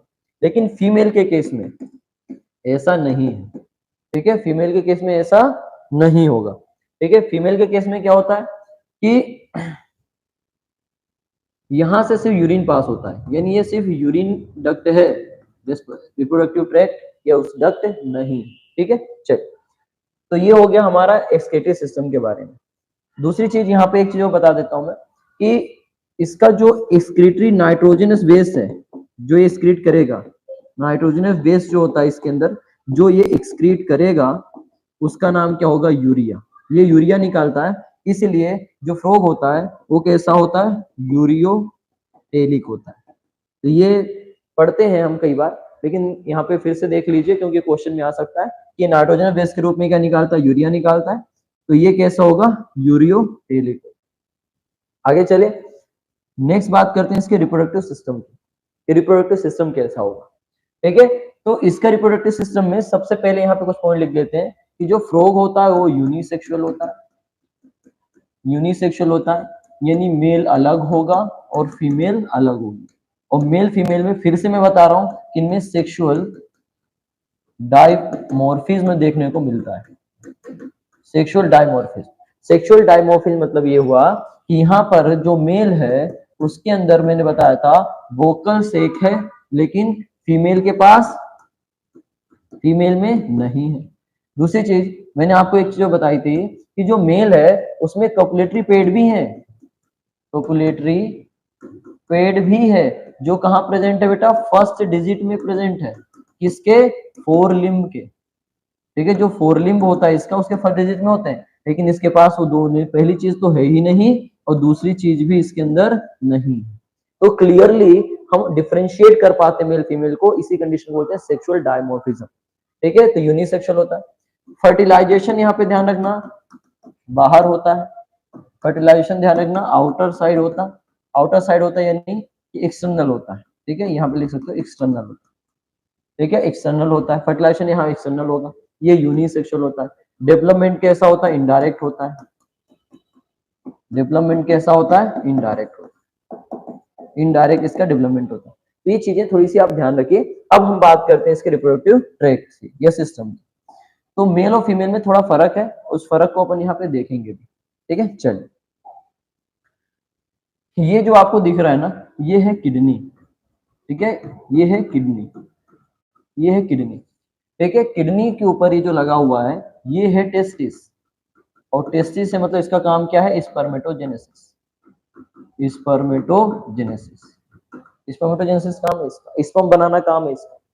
स्पर्म बनाने के बाद ये जो आपको ये पाइपलाइन दिख रहे हैं, ये जो पाइपलाइन बना रखे हैं छोटे छोटे जो किडनी के अंदर जा रहे हैं, ये पाइपलाइन एक्चुअली कुछ और नहीं बल्कि वासा एफ्रेंशिया है, वासा एफ्रेंशिया, वासा एफ्रेंशिया। और ये कितने होते हैं, लगभग 10 से 12, 10 से 12 वासा एफ्रेंशिया होते हैं। और यहां से स्पर्म बनने के बाद वासा एफ्रेंशिया से होते होते इस डक्ट से निकलते निकलते इस डक्ट में आता है, यानी जो किडनी के अंदर आता है, और किडनी के अंदर एक डक्ट होती है, पाइपलाइन है समझ लो, उस पाइपलाइन में आता है। इस पाइपलाइन का नाम होता है वाइडेड किनाल, वाइडेड किनाल।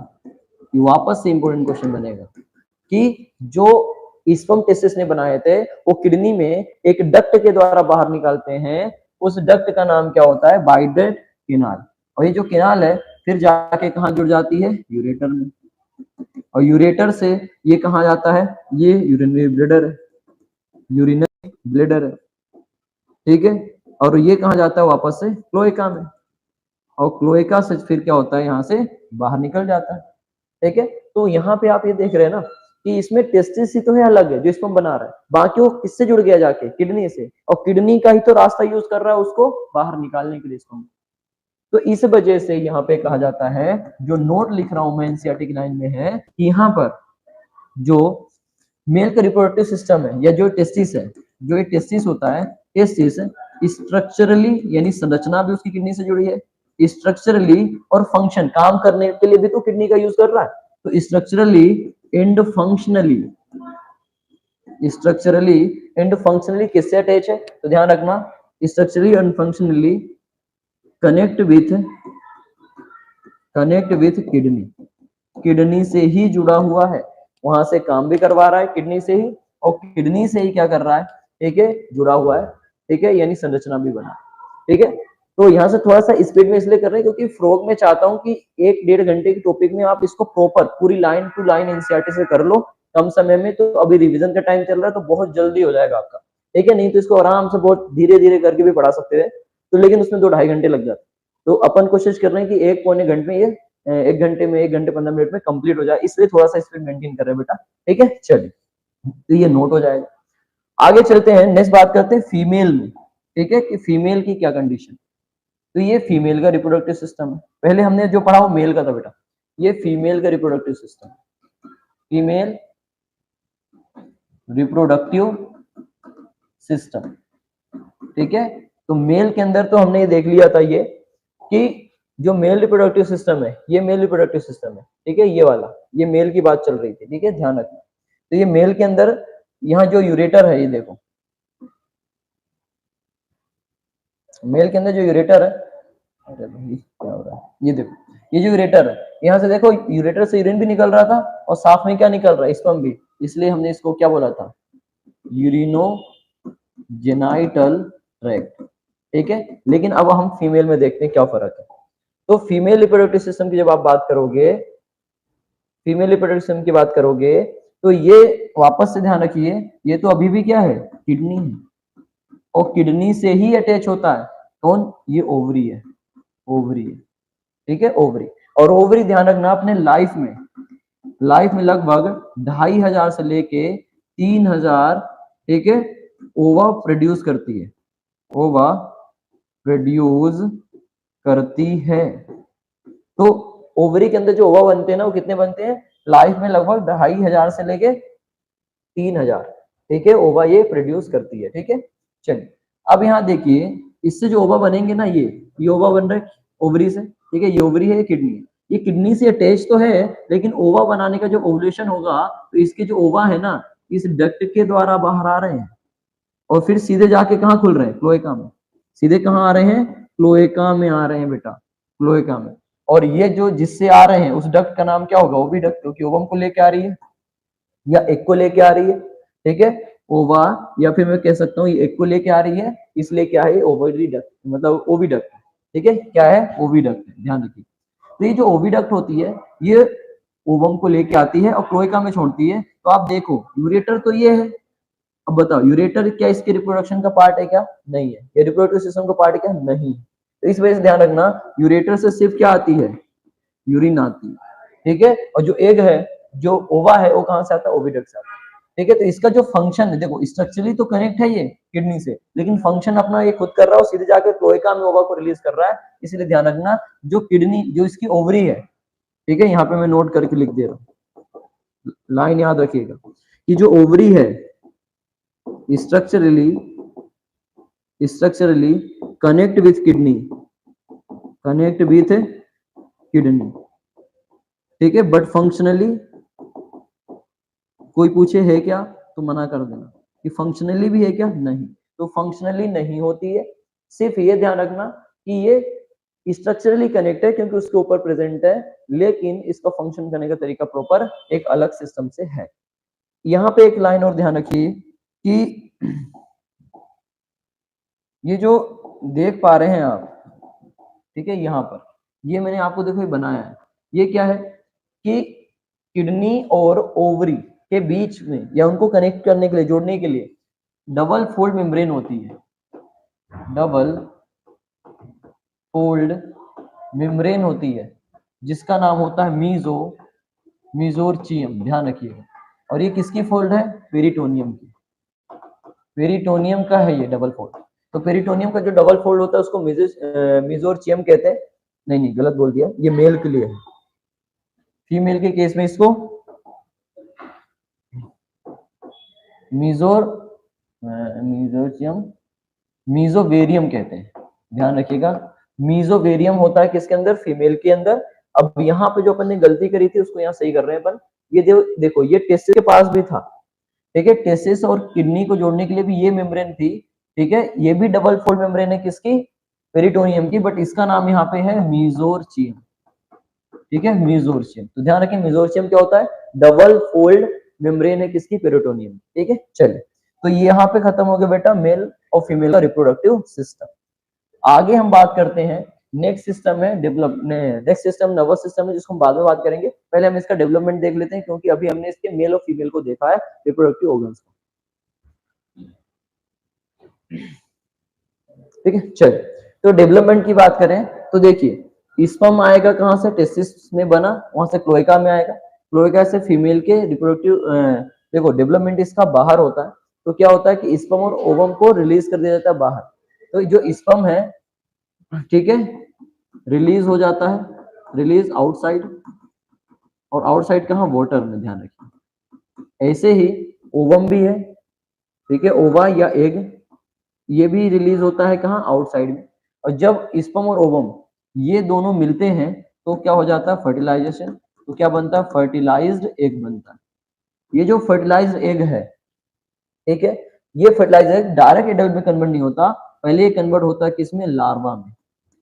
और लार्वा कौन सा? Tadpole larva. डायरेक्ट क्वेश्चन आएगा कि फ्रॉग के अंदर डेवलपमेंट में जो बीच में स्टेज आती है लार्वा, क्यों बीच में क्यों आ रही है? क्योंकि इसका डेवलपमेंट कैसा होता है? इनडायरेक्ट होता है। कैसा होता है? इनडायरेक्ट। और इनडायरेक्ट होता है तो ध्यान रखना लार्वा स्टेज मिलती है।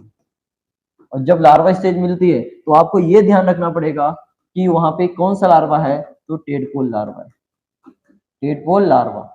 तो फ्रॉग के केस में टेडपोल लार्वा होता है, ठीक है। तो जैसे फर्टिलाइज एग होता है वो कन्वर्ट होता है टेडपोल लार्वा में, और ये टेडपोल लार्वा मेटामॉर्फोसिस करेगा।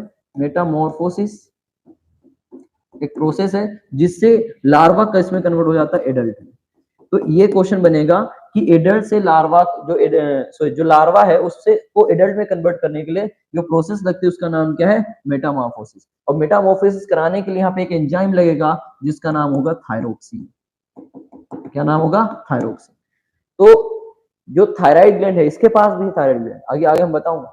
तो जो थायराइड ग्लैंड है वहां से निकलता है थायरोक्सिन, और उस लार्वा को, टेडपोल लार्वा को कन्वर्ट करता है एडल्ट में। इस प्रोसेस को मेटामॉर्फोसिस कहते हैं, और इसी को हम बोलते हैं, क्योंकि लार्वा स्टेज है, इनडायरेक्ट डेवलपमेंट देखने को मिलेगा, ठीक है। और फर्टिलाइजेशन क्या होता है? तो ध्यान रखना, फर्टिलाइजेशन फर्टिलाइजेशन कहाँ हो रहा है?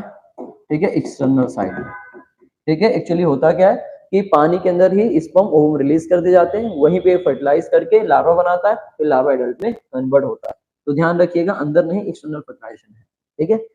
आगे चलते हैं नेक्स्ट, इसका आता है नर्वस सिस्टम। कि नर्वस सिस्टम क्या है, ठीक है। और नर्वस सिस्टम के साथ साथ एंडोक्राइन सिस्टम, दोनों सिस्टम होते हैं, यानी कंट्रोल एंड रेगुलेशन की बात करते हैं। तो नर्वस सिस्टम अकेले नहीं, यहाँ पे कुछ चीजें और देखते हैं कि इसका एंडोक्राइन सिस्टम है कि नहीं।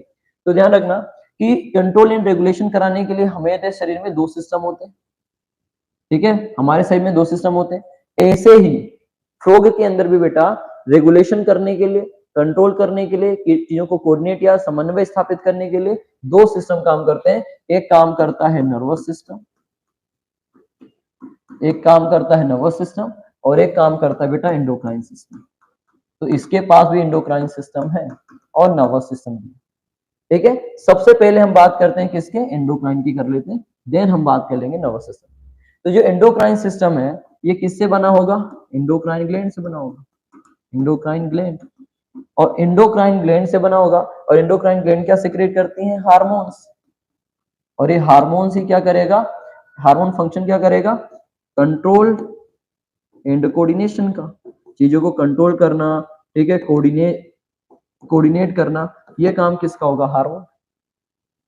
तो ये जो हार्मोन निकालने वाले ग्लैंड है, हमारी तरह इसके पास कुछ मेजर ग्लैंड्स हैं जिनके नाम आपको पता होने चाहिए इसी के, ठीक है, कि जैसे पिट्यूटरी ग्लैंड, ठीक है, कौन कौन सी ग्लैंड होती है? पिट्यूटरी ग्लैंड होती है जो हार्मोन निकालती है, ठीक है। थायराइड ग्लैंड है बेटा, अभी मैंने आपको बताया था थायराइड है, उससे थायरोक्सिन निकलता है, मेटामॉर्फोसिस में मदद करता है। इसके पास पैराथायराइड भी है, पैराथायराइड है, पेंक्रियाज है, ठीक है, एड्रीनल ग्लैंड है, एड्रीनल ग्लैंड है, ठीक है, यहाँ तक कि गेनोड्स भी हैं, गेनोड यानी कि टेस्टिस एंड ओवरी, आपने देखा, ठीक है, तो भी हार्मोन निकालते हैं। तो ध्यान रखना, गेनोड हो गए, ठीक है, एड्रीनल ग्लैंड हो गई, पेंक्रियाज हो गया, पैराथायराइड हो गई, थायराइड हो गई, पिट्यूटरी हो गई, ठीक है। एक चीज और बता देते हैं इसी में, ठीक है, इसी के पास कौन सी ग्लैंड? पीनियल ग्लैंड भी है, अभी बताया था, हेड में बोला था ना, पीनियल ग्लैंड होती है जो मीटिंग के में मदद करती है, ठीक है, क्योंकि उसको टाइम बताती है कि मीटिंग का टाइम आ गया, ठीक है, तो पीनियल ग्लैंड है। तो ये कुछ ग्लैंड होते हैं जो हार्मोन सिक्रेट करके इसके कंट्रोल कोऑर्डिनेशन को मदद करते हैं।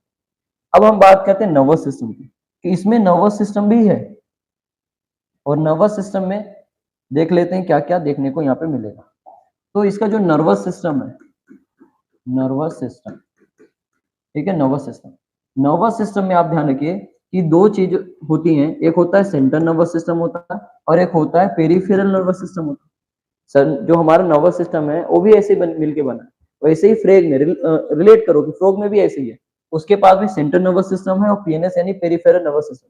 जो सेंट्रल नर्वस सिस्टम है, ठीक है, उसको बनाने के लिए कौन काम करता है? ब्रेन। और कौन काम करता है? स्पाइनल कोड, स्पाइनल कोड, ठीक है। और ब्रेन, ध्यान रखना, ब्रेन को भी यहाँ प्रोटेक्ट करता है, प्रोटेक्टेड, प्रोटेक्टेड, इसको, ठीक है, protected, protected by brain box. जैसे हमारा ब्रेन प्रोटेक्टेड है, एक डब्बे के अंदर भरा हुआ है जिसे क्रेनियम कहते हैं, ऐसे ही यहाँ पे भी प्रोटेक्टेड बाय ब्रेन बॉक्स, जिसको हम बोलते हैं क्या? क्रेनियम, क्रेनियम, ठीक है, ध्यान रखना क्रेनियम। तो जो क्रेनियम है, ठीक है, जो ब्रेन बॉक्स है यहाँ पे भी होता है, ठीक है, और जो ब्रेन है, ठीक है, वो मेन पार्ट है हमारे सेंट्रल नर्वस सिस्टम का। और कौन है? स्पाइनल कोड है। ब्रेन के भी यहाँ पे ध्यान रखना कितने पार्ट है? 3 पार्ट है। एक होता है फोर ब्रेन, एक होता है मिड ब्रेन, और एक होता है हाइंड ब्रेन। अब यहाँ पे फोर ब्रेन में क्या आता है, क्या काम करता है, वो आपको यहाँ ध्यान रखना पड़ेगा। तो फोर ब्रेन के अंदर यहाँ पे आपको मिलेगा 3 चीजें, क्या क्या मिलेगी? पहला तो आपको मिलेगा olfactory nerve, lobe, olfactory, olfactory lobe. और ओल्फैक्टरी लोब का मतलब क्या होता है? कि ये स्मेल, चीजों को महसूस करना, ठीक है, किसी भी ऑर्डर को सेंस करना, ये किसका काम होगा? ओल्फैक्टरी लोब का। साथ में क्या होगा? सेरिब्रम होगा, सेरिब्रल, सेरिब्रम भी होगा, और डाइनसेफेलोन, डाइनसेफेलोन। तो ये आपको पूरे फ्रॉग जब पढ़ोगे ना तो वहां लिखा हुआ मिलेगा, तो ये फ्लो चार्ट ऐसे बना बना के याद करो कि क्या क्या है फोर ब्रेन में, क्या क्या है। तो ओल्फैक्टरी लोब है, सेरिब्रम है, और साथ में डाइनसेफेलोन। मिड ब्रेन में एक ही है जो दिया गया है, ऑप्टिक लोब, ऑप्टिक लोब मतलब देखने में मदद करने के लिए। और जो हाइंड है, इसमें आपको 2 चीजें मिलेंगी, एक मिलेगा सेरिबेलम जो कि बैलेंस बनाने में मदद करेगा, ठीक है, विथ एयर, ईयर के साथ, ध्यान रखना, ठीक है, ईयर भी बैलेंस बनाने में मदद करता है। और साथ में क्या होगा? यहाँ मेड्यूला होगा। तो ये आपको मिल जाएंगे इसके अंदर हाइंड में, ठीक है। चलिए, पीएनएस यानी पेरिफेरल नर्वस सिस्टम, और एक किससे मिलकर बना होता है? क्रेनियल, क्रेनियल नर्व, यानी कि ब्रेन से जो निकलती है नर्व, न्यूरॉन्स, उनसे, और साथ में स्पाइनल कोड से निकलेंगे उनसे, यानी स्पाइनल नर्व। तो इन 2 चीजों से मिलके बना होता है तुम्हारा पेरिफेरल नर्वस सिस्टम, ठीक है। चलिए, हाँ, यहाँ पे ऑटोनोमिक नर्वस सिस्टम भी एनसीईआरटी ने बोला, एएनएस, तो ये भी न्यूरॉन से मिलके बनता है, और इसके अंदर 2 न्यूरॉन होते हैं, एक होते हैं सिंपैथेटिक, सिंपैथेटिक, और एक होता है पैरासिम्पैथेटिक, पैरासिम्पैथेटिक। तो ये आप ध्यान रखिएगा कि इसके नर्वस सिस्टम में क्या क्या है। तो ब्रेन, स्पाइनल कोड है जो कि सेंट्रल नर्वस सिस्टम बनाते हैं, क्रेनियल और स्पाइनल नर्व है जो कि पेरिफेरल नर्वस सिस्टम बनाते हैं, साथ में इसके पास खुद का सेंटर ऑटोनोमिक नर्वस सिस्टम जो कि सिंपैथेटिक और पैरासिम्पैथेटिक न्यूरॉन से मिलके बनता है। तो ये इसका नर्वस सिस्टम हो गया। और साथ में हमने इससे पहले इसी में कोऑर्डिनेशन में देखा क्या, एंडोक्राइन सिस्टम। अब लास्ट टॉपिक आता है, देखो यहाँ पे एक्चुअली फ्रॉग की नटनी खत्म हो गई पूरे सिस्टम के साथ। तो हमने उसका क्लासिफिकेशन देख लिया, ठीक है, उसकी मोर्फोलॉजी फीचर्स देख लिए, मोर्फोलॉजी देख ली। मोर्फोलॉजी के बाद हमने उसके system, digestive system, respiratory system, circulatory system, excretory system, reproductive system, ये देख लिया, ठीक है। साथ में नर्वस रेगुलेशन कैसे होता है, एंडोक्राइन रेगुलेशन कैसे होता है, ये देख लिया। इन लास्ट टॉपिक कि इसका इंपॉर्टेंस क्या है, क्यों पढ़ रहे हो आप, यह फ्रॉग है, क्या इतना डिस्कशन करने के पीछे क्या रीजन है, या फ्रॉग के बारे में हम क्यों जानना चाह रहे हैं, कुछ इंपॉर्टेंस है क्या? हाँ, पहला इंपॉर्टेंट कि जो फ्रॉग है, ठीक है, फ्रॉग क्या करता है, इंसेक्ट को खा जाता है। इंसेक्ट को क्या करता है, ईट करता है, ठीक है, और ईट करता है मतलब खा जाता है। तो इंसेक्ट को ईट करेगा तो उससे क्या होगा, हमारी क्रॉप को प्रिवेंट, जो क्रॉप होती है, क्रॉप को बचाता है, ठीक है, बचाता है किससे, इंसेक्ट से, क्योंकि इंसेक्ट को खा जाएगा तो क्रॉप को बचाएगा। दूसरा, फ्रॉग जो है, फ्रॉग जो है वो कुछ ह्यूमंस होते हैं, ह्यूमंस फूड के लिए, ह्यूमन फूड के लिए भी फ्रॉग को खाते हैं, ठीक है। कुछ ह्यूमन होते हैं जो फ्रॉग फूड के लिए फ्रॉग को क्या करते हैं, खाते हैं। ह्यूमन फूड, ह्यूमन फूड के रूप में फ्रॉग का यूज करते हैं, ठीक है। और ये जनरली कहाँ होता है, अदर कंट्री में, इंडिया में नहीं होता बेटा, बाहर की कंट्री में होता है, ठीक है। अदर कंट्रीज जो है बाहर की, ठीक है, आउटर कंट्रीज हैं, ठीक है, अदर या आउटर कंट्रीज हैं, ठीक है, वहां पर ध्यान रखना, उसको खाया भी जाता है।